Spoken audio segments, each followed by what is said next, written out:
Hello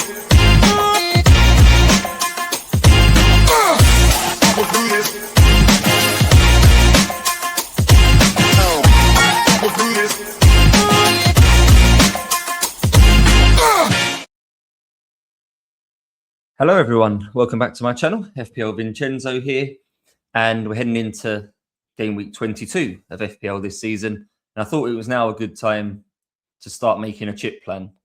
I think the first half of my FPL season benefited greatly from having a chip plan. I knew ahead of game week 1 that I wanted to free hit game week 4. That allowed me to start with no Liverpool and things like that, because that was the week they had Burnley and there was some fixture gains to be had. I also knew I was going to triple captain Haaland against Burnley, stuck to that. Wildcard was always flexible, and bench boost, the plan was game week 17. I ended up playing it in game week 16. But having that plan, I think, helped me to sort of know when to attack, when to defend. And I wasn't sort of stressing week to week around, I need to use this chip, I need to use this chip, when am I going to use it, etc., etc. Second half of the season, up until now, it's been a bit harder to create a plan. There's obviously so much up in the air around doubles and blanks, and that will influence when we do things. But we're starting to get a little bit of information now, a little bit of clarity, a little bit of expectation. And that makes it a little bit harder, or a little bit easier, sorry, to have a plan. So obviously at the moment, there's a reasonable amount of talk in the community, I would say, around wildcard. I think people are looking at it now and think I could wildcard now. I could wildcard in game week 24, where there's fixture swings, particular for Chelsea, Man United, Crystal Palace and Bournemouth. Some of those managers that maybe haven't maximised their AFCON transfers are now thinking, I've only got one free transfer, maybe I'm having to take a couple of hits, I still don't really like my team, all these sorts of things. So not that my plan is, I don't feel it's as rigid or as set in stone as that one I had before game week 1. But I am starting to sort of make some loose plans in my head now. So this pod, I'll look to share some of those and some of my current thought processes. So I'll start by looking at my sort of current FPL considerations. And the first consideration is, will Arsenal double in game week 26? So jumping forward to game week 31, that's the League Cup final.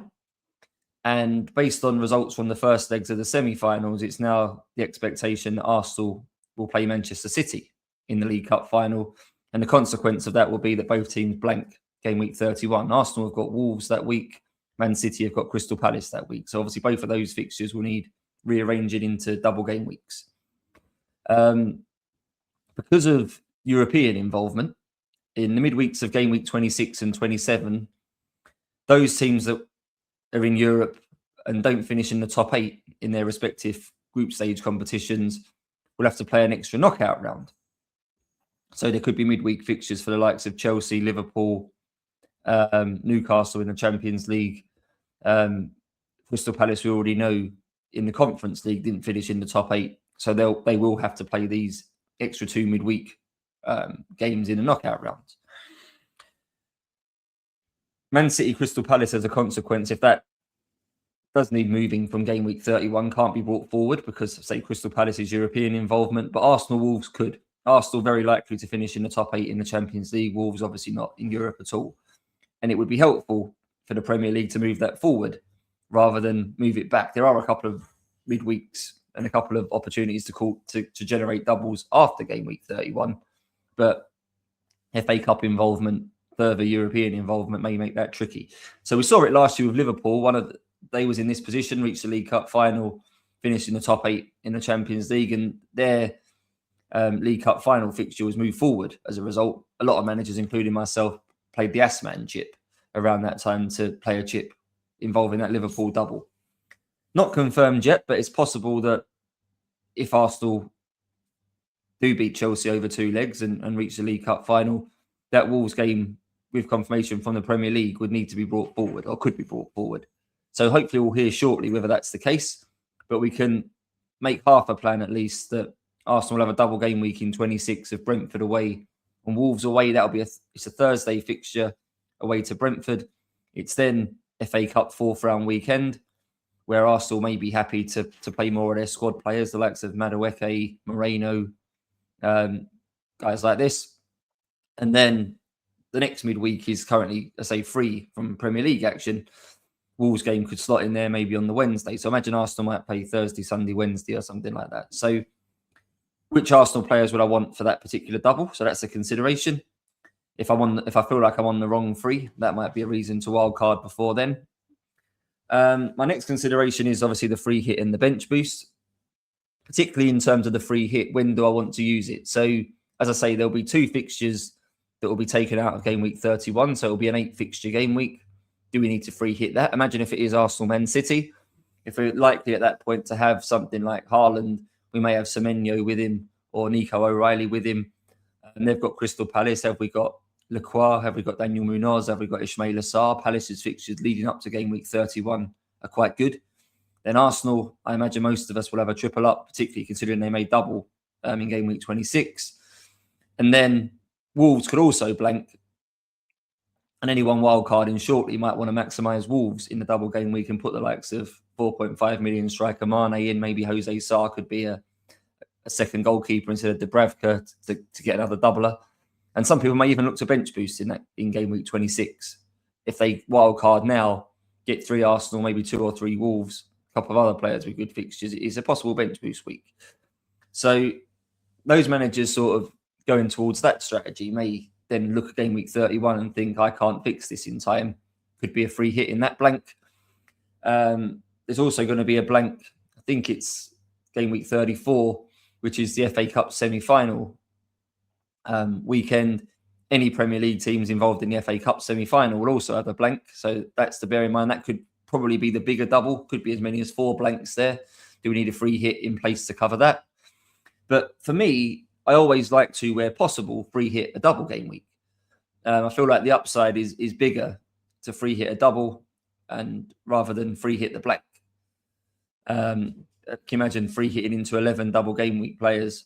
I know people would think I can bench boost 15 double game week players, and that might be the right choice. But for me, I'm keener to maximise my spending in the big double by having the 11 best players rather than trying to maybe take some shortcuts, maybe trying to have to compromise somewhere because I need 15 doublers rather than 11.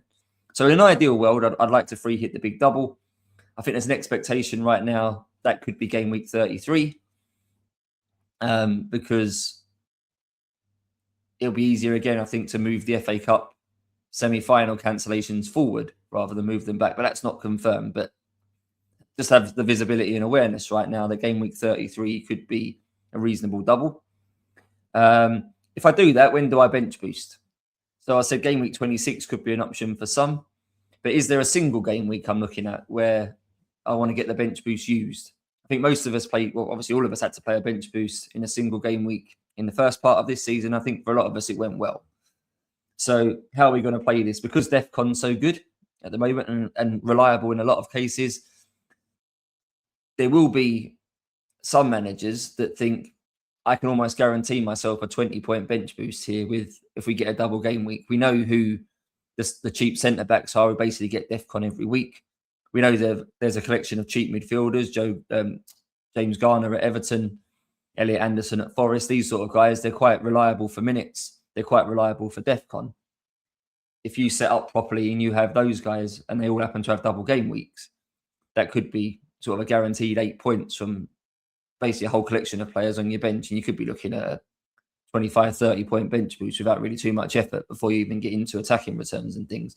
So there will be people that have that mindset that there's big points available or bigger points available than normal in the bench in the big double for a bench boost. The floor of the players you can have is higher this year. Don't necessarily disagree with that, but I'm also happy to get it used.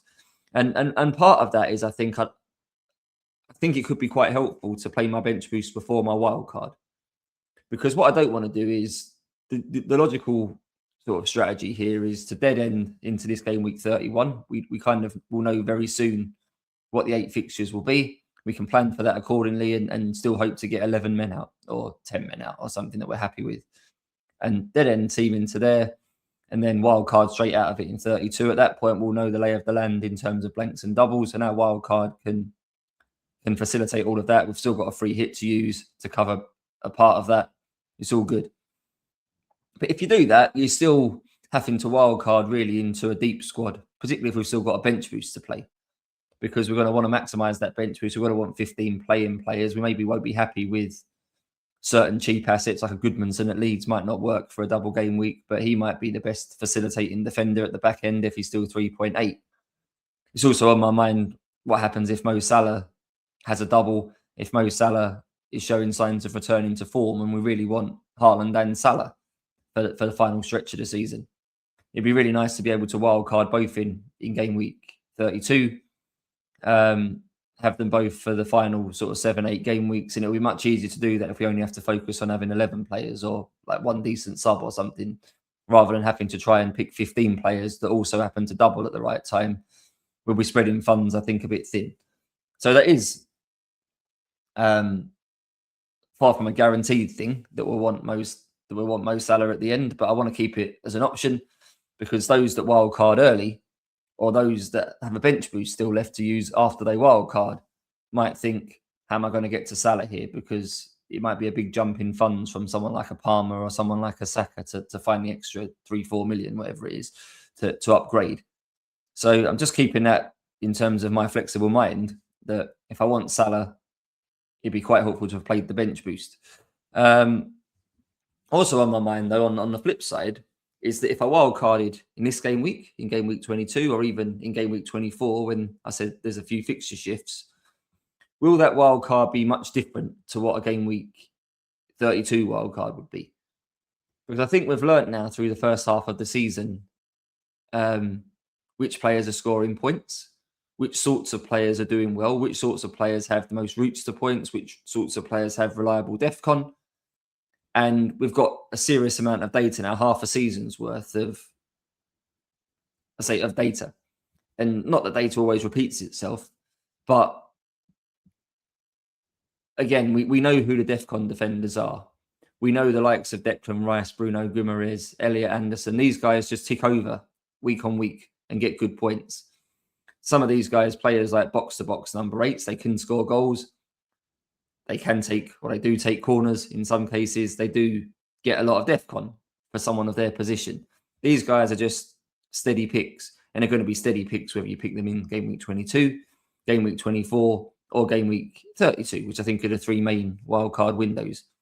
So if we're of the mindset that we want to load our team up with 8 or 9 of these types of players who you don't really have to think about, you just play them every week, you get 4 points off them quite a lot, you might get more, but they tick over very well, then if you're quite a way off that template right now, then just playing the wildcard now to fix it might be the best solution, because those that do wildcard later may end up with most of the same sort of players, and maybe you can get them cheaper now than what you can buy them in the future. Or maybe it's a case that if you get them now, they'll just enable you to roll transfers for quite a long time. And then that could be quite helpful. Another point, imagine playing the wild card now and getting to sort of game week 28, 29 with 5 free transfers, which is more than possible. You can then set up appropriately for game week 31 and still probably have enough free transfers to deal with the doubles and blanks that come after it. Those that don't wildcard now are going to carry on using their 1 free transfer probably every week, may still have to take an odd hit to get to what would be the wildcard team. And they're going to get to the wildcard in game week 32 with maybe 1 free transfer. But if you and end up maybe with the same team as what those that wildcard have now, and they have more free transfers.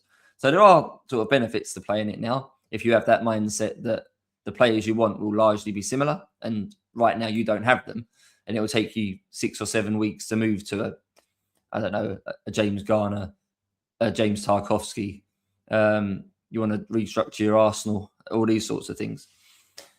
Next question I'm asking myself right now is, how urgently do I want Chelsea, and how many Chelsea do I want? They're clearly the talk of the town at the moment. Those fixtures, arguably from now, but certainly from game week 24 for a couple of weeks, are very good. And normally I think we're trained to play a wild card for a fixture shift. We kind of have that now with Chelsea.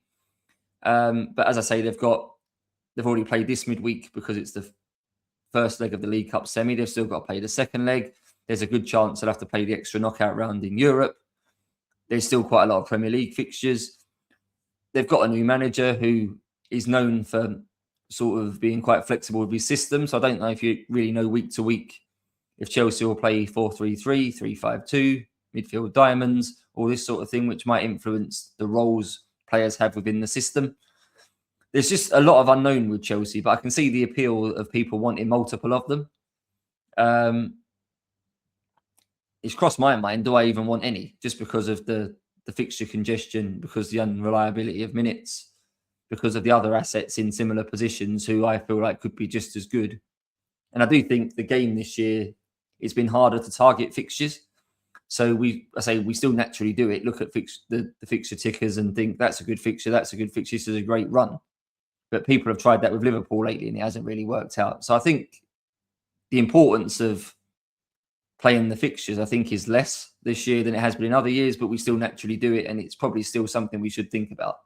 So where do I stand with Chelsea? I don't know if I desperately want 3. I don't know if I'd be happy with 1 or 2. I don't even know if I want any. So that is going to impact when I play my wildcard, because if I feel like, no, I need to have 3, I can't get that in free transfers. So I'll need to play the wildcard to facilitate. And the last thing on my mind is Harry Wilson, who I've owned for about 6 or 7 game weeks now. He's been my shining light, really, in my team and has helped me sort of get into the top 100k now. But I did a pod recently around the Power 5 in midfield being the new meta. And largely that's midfielders sort of over 7 million. And I'm still of the mindset that might be the way. We've seen, I've mentioned it before, these midfield streaky players. And we're getting it at the moment with Wilson and probably Bruno Guimaraes, who are getting quite a lot of decent hauls. Those that bought Phil Foden after his run of 3-4 hauls in a row are now realising that that's probably ended and he's now gone on to a run of 2 3-pointers. Is that going to happen to Harry Wilson? I'm conscious that I've benefited from the streak. The streak isn't definitely over yet. The streak could last a little bit longer. But equally, one of the strengths, I guess, of being good at FPL is knowing when a good thing's coming to an end and then moving on to the next good thing. And if I genuinely want a midfield now of something like Saka, Bruno Fernandes, Morgan Rogers, maybe Cole Palmer, maybe a Newcastle mid or something like that, then there's no space there for Harry Wilson. So do I continue to hold him as a form pick? Do I continue to hold him because his fixtures on paper, which we'll get to in a second, are still quite good? But he's got form, he's got fixtures, but is he really elite enough? He takes some set pieces, he's got a good role now, but midfielders for Fulham are coming back from AFCON. Will that change the system? Will that mean Wilson, will he play a bit wider? Will his role change a little bit? All these things are going around in my head that, do I want to keep him? I don't think he's an urgent sell, but equally he might not be one of the strongest 5 midfielders to persist with for the next block. So if I don't want him and I decide that there are 5 better mids, I'll use that phrase that I want moving forward, then I need to have a plan to deal with that. So that's a little bit of a detailed look at where my head's going. On the screen now is the fixtures in game week 29 and 31. And I mentioned when I was just talking through that can I get the bench boost played before the wild card? And if I'm going to do that, the opportunity for me might be game week 29. I also mentioned that some managers might want a free hit 31 because if it's Arsenal Man City final, we'll use that as a hypothetical. They've got too many Arsenal, Wolves, Man City and Crystal Palace players to deal with to get a good 11 out. Or equally, they just feel like I'm not prepared really to have a game week 31 bench of Haaland, Saka, Gabriel or something like that, because that's too much money and I can't actually even get a decent 11 that I like in game week 31. What I then noticed was that the fixtures in game week 29, the teams that look good in game week 31 also look good in game week 29. So a couple of examples here. Aston Villa, in game week 31, there'll be a target because they're at home to West Ham. In game week 29, they're also at home against Chelsea. Fulham, in game week 31, they'll be popular on a free hit at home to Burnley. In game week 29, they're also at home to West Ham. And there's plenty of other teams here that have home games in both game weeks. Bournemouth, they have Brentford in 29, Man United in 31. That's not bad. Leeds have Sunderland at home 29, Brentford at home 31. So if I was planning to go through game week 31 without using the free hit, the sorts of teams that I would kind of probably be looking to get into the sort of players I'd be looking to target to get into my team would be maybe Matt Cash and Morgan Rogers from Aston Villa at home to West Ham. I say you could have Tavernier from Bournemouth. Maybe Senesi comes back onto the radar as a DEFCON guy with 2 home games. So you've got Fulham with Joachim Andersen getting DEFCON. I say Harry Wilson's already been mentioned. Maybe Raul Jimenez is a striker option. Calvert-Lewin looks quite good here. Home to Sunderland, 29. Home to Brentford, 31. And there's other teams as well. You might think Tottenham might improve by then. You can get them at home to Palace and Forest. All these sorts of questions. So if I'm sort of being organised and planning towards game week 30, 31, by game week 29, I could have a very similar team. And I'll speak randomly here what my team could look like. So I have Raya at the moment, and having him could continue to be quite helpful because those that have 3 outfield Arsenal players, and if you wildcard now, I think you will. I think you'll probably have Gabriel as one of them, and then a combination of Timber, Saka, Rice, probably for the other Arsenal spots. Obviously, you can only bench 3 outfield players in a game week and 1 goalkeeper. So if you've got 3 outfield Arsenal players and you've got Haaland and you've maybe got a Palace defender, you maybe have a Semenyo, Mark Gahey moves to Man City. You might think he's a good pickup at that price point, these sorts of things.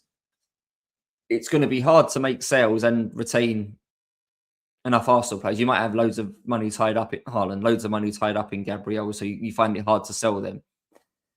Having Raya as one of your 3 Arsenal, I say, gives you almost an extra bench spot because you can bench him in the goalkeeper position and still bench 3 players from Arsenal, Man City, Palace.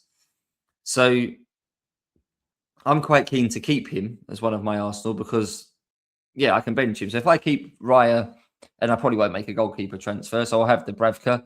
It's fine. I can bench boost him away to Everton, game week 29, and not exactly a free scoring team most of the time, Everton, albeit they'll have Njai back and things at that point. And then 31, I can play him quite nicely away to Fulham. If I then look to get to a defence of something like Gabriel, who I'll play 29 on the bench boost, that would be okay away to Brighton. And he'll be one of my subs in game week 31. So the other 4 defenders I'll probably look to be playing. Can I get to a point before game week 29 where I have like Matt Cash, home games 29-31, Joachim Andersen, home games 29-31, James Tarkowski, home games 29-31, and Marcos Senesi, home games 29-31. I think that's achievable for me, that by game week 29, I can get my defence into a position where I have Gabriel with those 4, the 4 DEFCON guys, Senesi, Anderson, or 3 of them, Senesi, Anderson, Tarkowski, and then Matt Cash there for a bit of attacking input with Chelsea and West Ham. I feel that's possible. And that would be fine to bench boost those 4 defenders at home and have Gabriel with them. In midfield, I would probably still have Saka right now. That's fine. I'll play him against Brighton. Alongside him, Harry Wilson, who I currently already have, home to Fulham. Morgan Rogers, I already have. So Wilson's home to West Ham. Morgan Rogers are home to Chelsea.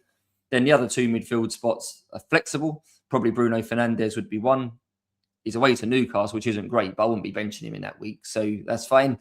And then the 5th mid at the moment would probably be a Bournemouth guy or a Chelsea guy, based on, depends really what I do this week for Matthias Cunha, which I'll get to. If I've got Enzo Fernandez, I could play him away to Villa. If I've got Tavernier, I can play him at home to Brentford. I equally could make a transfer before then. If I do go to Enzo, for example, and by game week 29 here, I might not want him anymore. He's got away games 29-31. I could move him on at that point to Tavernier or Njai or anyone else at this point where the fixtures are better for them 2 weeks. And then up front, Haaland is obviously fine for 29 at home to Forest. Blank's 31. I've got Thiago, who I won't be selling, away to Bournemouth. Not been a bad fixture so far. Centre forwards against them. Away to Leeds, 31, okay. And then I can get Dominic Calvert-Lewin in game week 29 for 2 home games. So if I did that, my team in game week 29 would be full of players playing at home alongside Bruno Fernandes, really, and Igor Thiago, and I would be happy to bench boost that. So there are caveats. It is a midweek right before an international break, game week 29. But the repeatability of, maybe I invented a word there, but the repeatability of the fixtures in 29 and 31 makes me think that the players I'm going to want as coverage for 31 to make sure I field a strong 11 also happen to play well 29. Can I bench boost that single? Maybe I'll only get 10, 12, 15 points. And maybe there is a bigger ceiling for the bench boost to get like 25 points down the line in the big double. But I might have cost myself 15, 20 points in the short term, but for 8 weeks, I won't have to pick a wild card sort of at a later point with the bench boost in mind. And is my gain on the free hit going to be bigger than what people's bench boost is going to get? So, yeah, at the moment, that's my sort of loose plan, is to aim to bench boost game week 29 and play through game week 31 with 11. And I'll probably bench Haaland, Gabriel, and that might actually be it, and Raya. I've probably got enough free transfers and we'll have enough budget to deal with anyone else. So I might even have 12 available players for game week 31. We'll see.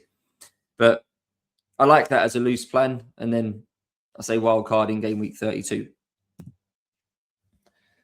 But to cover off the appeal of the wildcard 24, this is what we're looking at. So I think there's 8 teams that become particularly important here. I think the first sort of talking point is probably Chelsea. They're halfway down this list. And as I mentioned, those fixtures 24 to 27 are very good. West Ham at home, Wolves away, Leeds at home, Burnley at home. 3 home games against what most people would consider bottom 6 teams, and an away game against bottom of the league. The next 2 weeks aren't bad either. Brentford at home, Crystal Palace away. So if you want to jump on that quickly, obviously the news around Cole Palmer is a bit unreliable, a bit inconsistent, obviously carrying some sort of problem. How many games will he play? But people may want to punt that and think, if we can get enough minutes out of him in this run, there could be some hauls in here, and I don't disagree. I think it's a logical time to put Robert Sanchez in goal. If people are frustrated with Raya and want to get into 3 Arsenal outfield players, Sanchez would look logical. I think there's been some talk at the moment that the left back's been quite high in positioning in the early games under Rossini, the Charlton FA Cup game and the Arsenal League Cup game. So Cucurella may be on radar for some attacking possibility. Back end of last year was quite good from an attacking standpoint. We haven't seen a lot of it this year. His role's been a bit more restricted, I would say. But under this new manager, maybe there's scope here that the left back plays a bit higher. With these fixtures, there might be scope for some attacking returns. People thought about it with Nico O'Reilly. Fairly recently, people have brought Lewis Hall in more recently for an attacking fullback who might get some attacking returns. It hasn't really worked out in the case of O'Reilly and Hall, but some managers won't be sort of put off by that and maybe willing to go again with Cucurella. And a defence of something like Timber, Gabriel, Cucurella could be quite nice for this next block. And then obviously, as I say, Enzo might be the safe option. He's down to a very affordable 6.4 million in midfield. Others might want to go back to João Pedro. Did quite well out of him at the start of the year. What's his minutes going to be like in attack? But clearly there's an opportunity here for a Chelsea attacker to get some big hauls. I wouldn't be surprised if someone gets 5 or 6 goals in this streak from the Chelsea attack. But will it be one of the wide players? Obviously, Garnacho got the 2 goals in the League Cup. Will it be Garnacho? Will it be Neto? Will it be Esteval, Pedro? But to do well in FPL, you need to get lucky sometimes. You pick the fixtures, you pick an asset, and then you hope. And if someone picks the right one here, they could do very well. So how much do people want to roll that dice? If you want to roll that dice, either now or particularly from game week 24, it could be good. Man United's fixtures change in game week 24. Really nice 5-game streak. Fulham, Tottenham, West Ham, Everton, Palace. Bruno Fernandes, obviously now we expect to play as a 10 rather than as an 8. So more attacking returns possible for him. By game week 24, we may get some awareness of how Mbeumo and Ahmad fit back into this plan, having come back from AFCON. Obviously, Cunha is still there. Sesko is now looking like he's slightly rejuvenated. Goals are coming for him. Now we've changed to a back 4. So is he a genuine option for a striker spot? He's not overly expensive right now. So people might want to punt that. I say it's not. They've punted Ekatike, a lot of managers, and Bowen for fixtures lately. Again, it probably hasn't worked out in the way many wanted. But opportunities here for maybe something like Sesko. And maybe a defender. There's a couple of sort of cheap Man United defenders. Sandro Martinez, quite cheap. Dallo is still quite cheap. New manager, new system.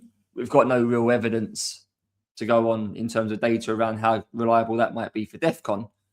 But it's very possible here that if Lissandro Martinez plays a lot of games at centre-back here for Man United, he could get DEFCON. And he's a new sort of DEFCON defender to add to the list of Tarkovskis, Senesis, Joachim Andersens that we know about from the first half of the year. So again, it could work out that someone puts Lisandro Martinez in their defence and he gets some clean sheets here and some DEFCON, and then 2 midfielders from Man United. So you could have 6 from Chelsea and Man United and do quite well for this block. The other 2 teams, I think, and it gets a bit tricky, is Bournemouth and Fulham, because they both have, from game week 24 at least, extended good runs. And they both cover 29 and 31 well, as we discussed on the last slide. But I don't think you need to cover both teams. So it might be pick your poison here. Do you want Senesi and Tavernier? There's an expectation now that he's going to be on all set pieces, including penalties. Now Semenyo's left and Kluivert's injured. Then Fulham, you've got Joachim Andersen, Harry Wilson. I think there's probably a space in the defensive setup for a defender from both teams and probably a midfielder from both teams in the budget spot. So some managers might want to go both and have Tavernier and Wilson, or Andersen and Senesi, understandable. But I think you make a decision there really with one or the other. So I think you do want Rodgers here. You do want Bruno Fernandes here. You probably want a Chelsea mid here. An Arsenal mid is still possible, particularly with a double. I don't think there's logical space for Bournemouth and Fulham midfielders, but one from either team could be a good move. So yeah, make a decision with them. I'll just put in Everton and Aston Villa as well. They also have good fixtures. So I say my plan, I think, is to get cash to go with Rodgers for Villa. Everton, I think Njaya could come back onto the table. He was looking good before he went to AFCON. Maybe was taking penalties, maybe getting some DEFCON. I wouldn't forget about him as an option moving forward. And again, they cover 29 well at home to Burnley and they have a home game against Chelsea 31. So those on Wildcard now, you've obviously got Arsenal triple up likely because of the possible double. You may want a sprinkling of Wolves because they might have a possible double as well. Man City are obviously there with Haaland. You may want to sort of try and jump on board this Semenyo bandwagon and hope it sticks. If they sign Mark Gahey, he'll be an option. O'Reilly's still an option defensively. But away from that, you're looking at Chelsea, Man United, and probably a sprinkling of Bournemouth, Fulham, Everton, Villa. And that would be quite a strong wild card moving forward. You'd probably be able to roll your transfers quite a lot, especially if you played the wild card in game week 24. You may even get to game week 31 without needing to make a move. Obviously, you'd make some sort of 29, 30 because maybe move some Arsenal up, because otherwise you'll end up burning transfers if you get up to 5. But you could probably make quite a good wild card here with 3 Arsenal, maybe 1 or 2 Wolves, 1 or 2 Man City, and then maybe 2 Chelsea, 2 Man United, and a few from the others. So that would be my sort of loose wild card plan. One little slide here on Rice versus Saka, because I know this is quite a big talking point for many managers and who they would prefer in midfield. So I just put a little bit of data up so far in terms of how they're doing. So they're both on 11 attacking returns, equal in terms of 4 goals, 7 assists. Rice, understandably, a lot better, 10 extra DEFCON points, got it in 8 games out of 21 so far. 1,605 minutes for him versus 1,352 for Saka in the league. So 250, basically three more appearances. Rice, no doubt to me, is the best value for money. I don't think Saka's delivering anywhere near enough output to justify spending 3 million more, whatever it is at the moment, 2.5, 3 million more. But I'm not exactly viewing this Arsenal midfield pick as someone that's going to be all season from now on because of what game week 31 is, because of what may happen after game week 31. I think I'd be focusing my Arsenal pick here on the next block of up until game week 30, really. Who do I want? And to me, Saka's looking the most explosive. His XG over the season, despite sort of 250, 300 less minutes, is superior. 9.62 to 5.88. XGI per 90 is basically double. 0.33 versus 0.63. Chances created is more despite the reduced minutes, 37 to 32, and 8 big chances to 6. And shots in box, noteworthy, 3 times higher, 34 to 11.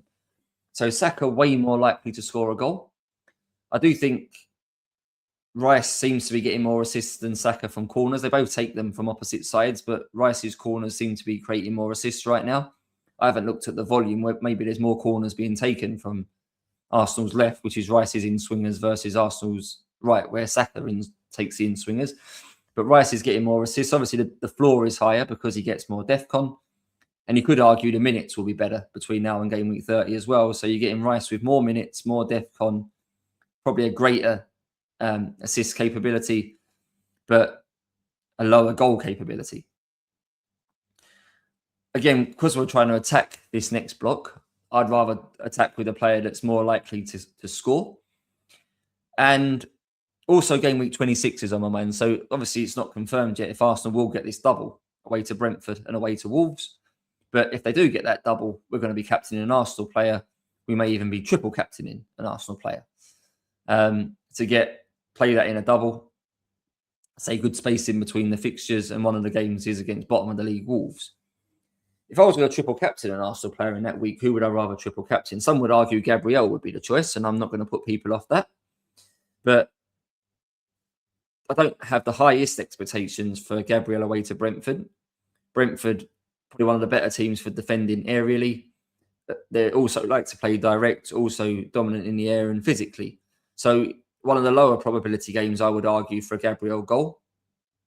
And I say one of the lower probability games that Arsenal will keep a clean sheet, because we've seen against Sunderland already and teams like this, where teams that do launch long throws, teams that do just get the ball in the box and sort of cause chaos in the box, can have a moment and score from one of these moments. So I think Gabriel's got quite a low ceiling against Brentford in terms of the clean sheet and in terms of the goal threat. And obviously Wolves could be good for him. But what's my realistic expectation from Gabriel in that double? Maybe he'll get 12 points. Maybe he'll get something against Wolves. He'll probably get one clean sheet across a double. Maybe he'll get a little bit of DEFCON somewhere. And he'll play both the games. I think 12 points is reasonable as an expectation. Declan Rice, again, his main routes to points right now are DEFCON and probably taking corners. I just said I don't think the set piece probability is high against Brentford, so maybe his assist capability is low there. Wolves, who knows, but they do play a back three. Yeah, I'm not sure that I'd put his attacking capabilities that high in the Wolves game or that high in the Brentford. He might play in both. He might get DEFCON in both. He might get the odd clean sheet point, a bit of BPS. Maybe he's going to get 12 points as well. Saka, I feel like, has got the higher ceiling of the three, because I think there'll be a bigger reliance on him in open play to do something against Brentford.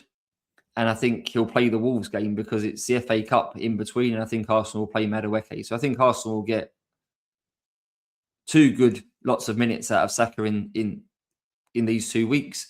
And I think there'll be an onus and a responsibility for him to create in these 2 weeks. Obviously, his floor is lower.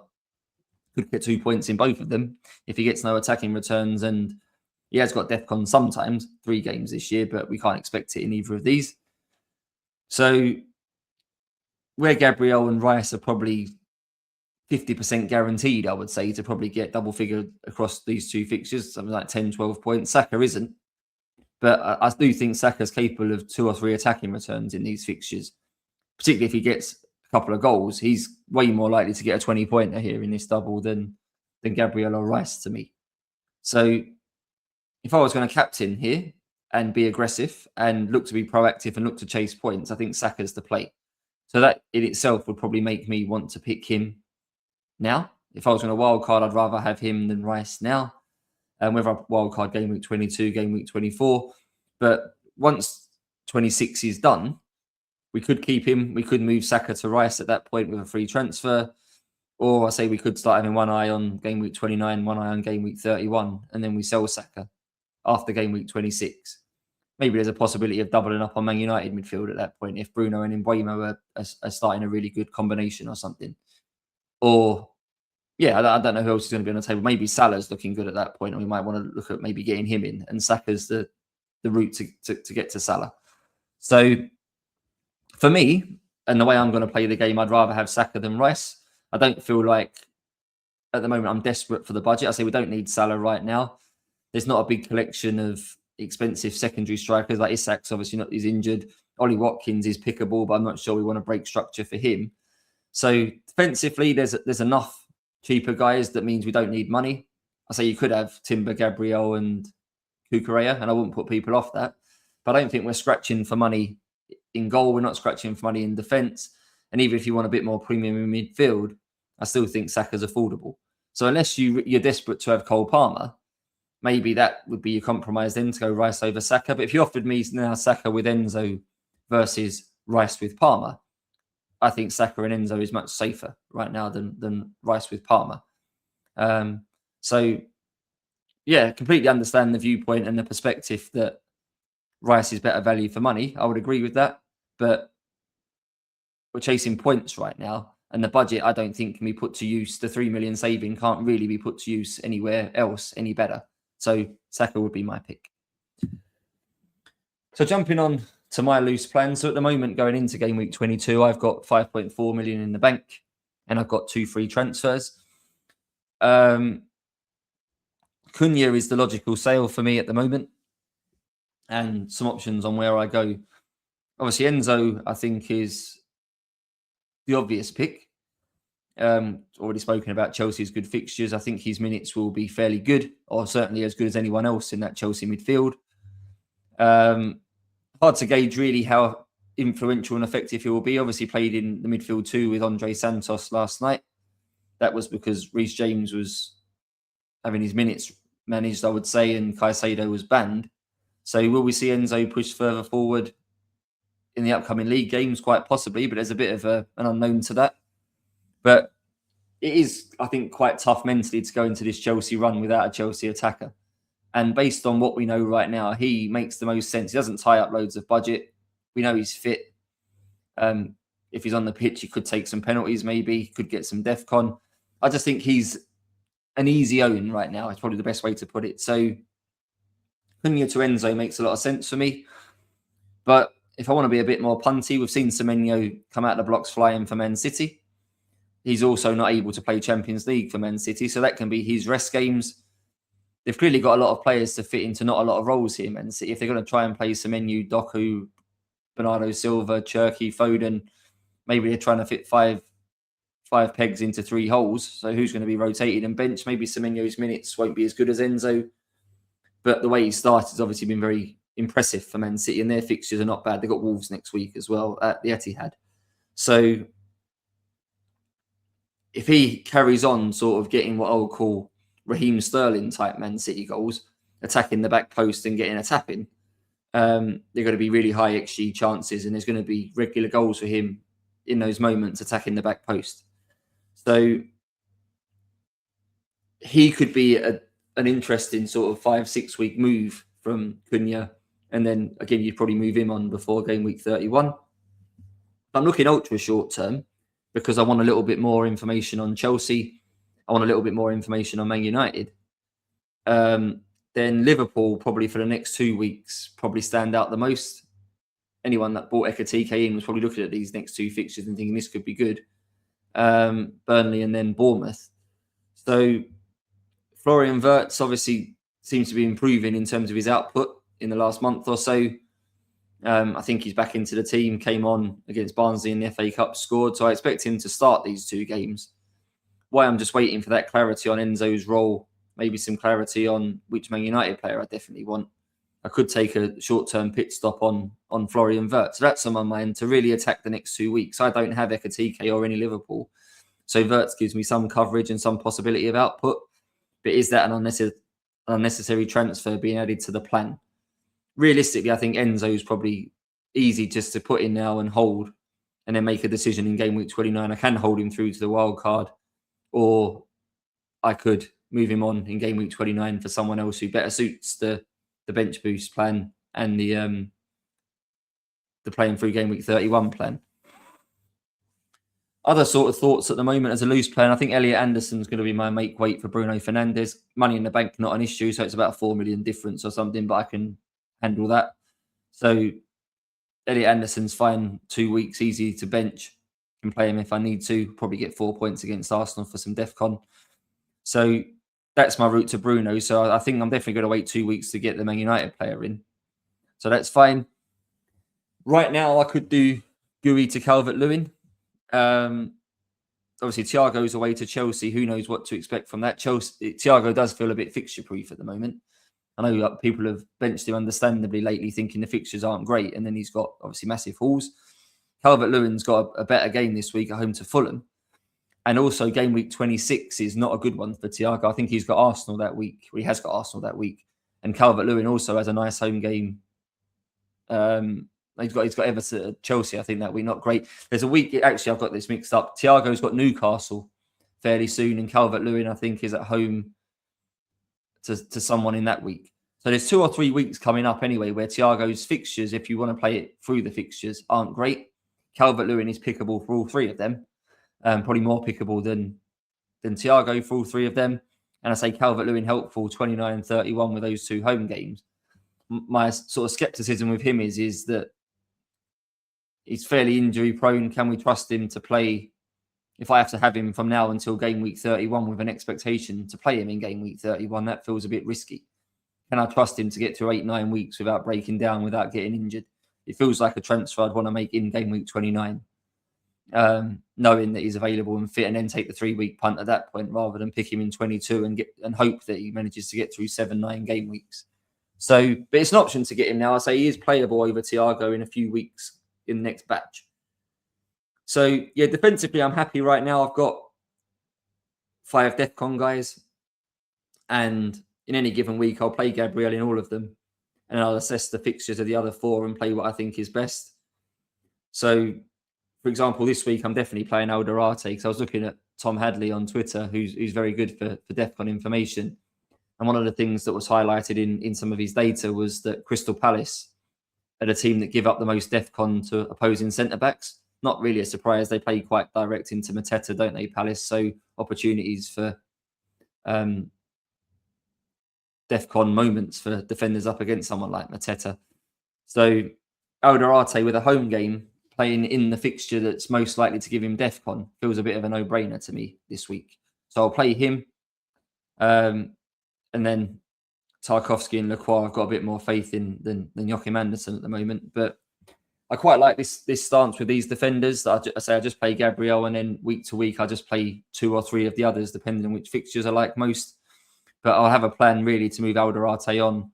His fixtures aren't that good after this. He's got away games in 29 and 31. I feel like I can do better. He's probably the best enabler in the game at the moment at 4.1.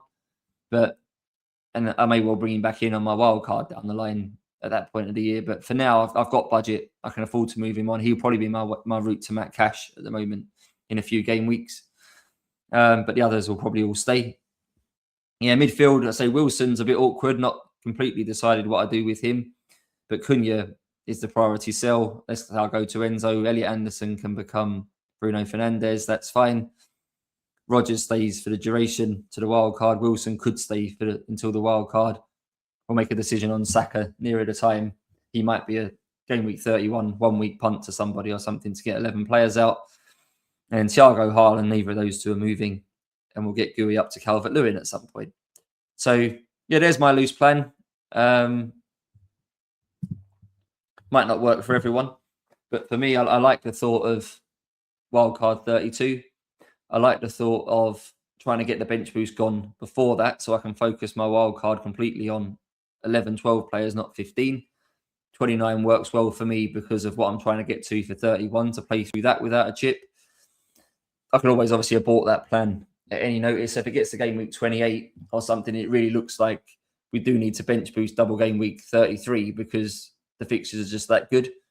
Then so be it. I'll abort the plan and I'll play the wild card still 32 with the plan to bench boost 33. But the plan for now is to bench boost 29. Triple captain, I probably will use in 26, but it'll probably be on Saka for me right now because I think his ceiling's higher than Gabriel and Rice in that game week. And then the free hit will probably, at the moment, the plan is to use that in the biggest double or the double where I feel like I can get the most gain out of it from my original team. And obviously the wild card can be picked with that in mind. So, yeah, there's my chip plan. For others, it will be very different. Some might need to wildcard now. Some might need to wildcard 24. Some might just think, I want to free hit the 31 because I don't want Haaland, Gabriel, and that sort of money tied up on the bench. Completely understandable. But the fun part about this year, and for me, I never like to play my chips in the same way as everyone else. In most years, it's to my detriment. Most seasons, I'm doing well at this point in the year, and maybe I do things wrong. Maybe I need to be a bit more of a sheep in terms of chips, and I could maximize myself and do a lot better because quite often I'm sort of 50k this point in the season, and then I try and be a bit rogue, a bit different, and it backfires. But I've had a few good weeks here. I've got myself up to about 95k, and we'll see where we go from here. But yeah, my chip plan will be a bit different and probably isn't the sort of chip plan you'll hear on other pods. I know that I think Planet FPL are doing a chip pod. I think Praz has done one on the wire talking about sort of some chip plans. I don't think too many will talk about Bench Boost 29, but I quite like it. Anyway, long pod for me today. I'll finish rambling there and catch up with everyone next week ahead of Game Week 23. Thanks. Let's do this.